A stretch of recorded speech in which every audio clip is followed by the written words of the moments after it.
Hey everybody, it's Courtney. I'm back here with another video for Trinity Stamps. Today is probably going to be my shortest video ever. I'm going to be using the Ocean Reef Builder Oracle Octopus and Turtley Awesome stamp set, and I'm just going to be using a couple elements from each. I have a piece of Neenah Solar White 80-pound cardstock here, as well as a piece of masking paper that's cut slightly larger than my panel, and I went ahead and die cut a circle from that masking paper. I usually stick this to my forearm so it's not quite as sticky before sticking this down to my panel, and I will die cut my panel down a little bit later so it doesn't have to be completely centered. I did the best I could, but unless you have super skills or extremely good luck, it's probably not going to be perfect, so you'll probably want to die cut the panel down after. So I'm going to be doing a little bit of ink blending here with traditional distress inks. You can use distress oxides, just keep in mind that you may get a little bit different look. So I showed you tumbled glass, but I ended up using broken china, peacock feathers, faded jeans, and chipped sapphire. So at first here, I'm going in with a very light hand with all four of my colors, and I'm just kind of putting down a base layer. I'm using the Blendability blending brushes by Trinity Stamps here, but you can use anything. You can use a regular ink blending tool. But keep in mind that distress inks, which are the traditional and been around for a long time, do not blend like the distress oxides. So they don't necessarily sit on top of the paper like the distress oxides do. So you want to very slowly build up your color. So you'll see that I'm going back and forth several times to make sure I'm getting a good blend, and I'm slowly building up my color and getting darker and darker and more vibrant as I go.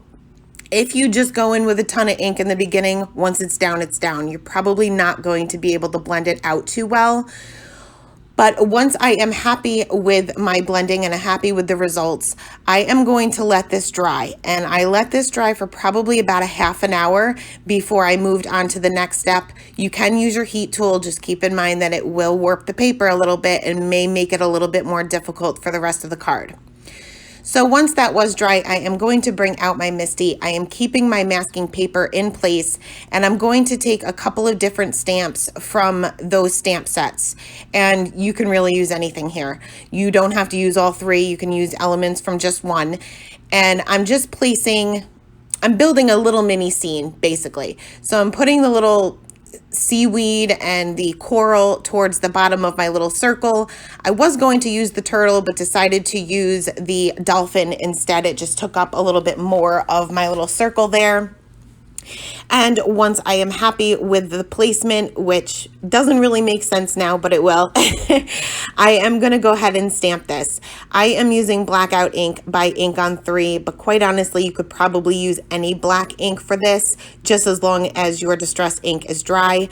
I did stamp this twice just to make sure that I got a clean, crisp image and I was able to see it. Because I have such a dark background, I want to be able to see every little detail of these stamps. So once that was done, I am going to take my black Copic marker, but you can use any black marker here. And I'm basically just coloring in each one of these images. I'm using the very tip of my marker to pretty much outline, and then I'll fill in the images. This will create a silhouette image for any stamp that you own. So if you're out of ideas with any of your stamps, try this. Try an ink blended background and create a silhouette with any of your images. So like I said, I am going to just fill in each one of these images. Keep in mind that especially if you use an alcohol marker like I am here, it is going to appear a little streaky in the beginning. This will take a little bit of time to dry. You can color directly over traditional distress inks a little bit better than you can with the oxides, but it does take a little bit of time to dry. So you'll see those little streaky lines. Don't panic, just let it dry a little bit. You can use your heat gun. In fact, I got a little impatient and used my heat gun to kind of speed up the drying process.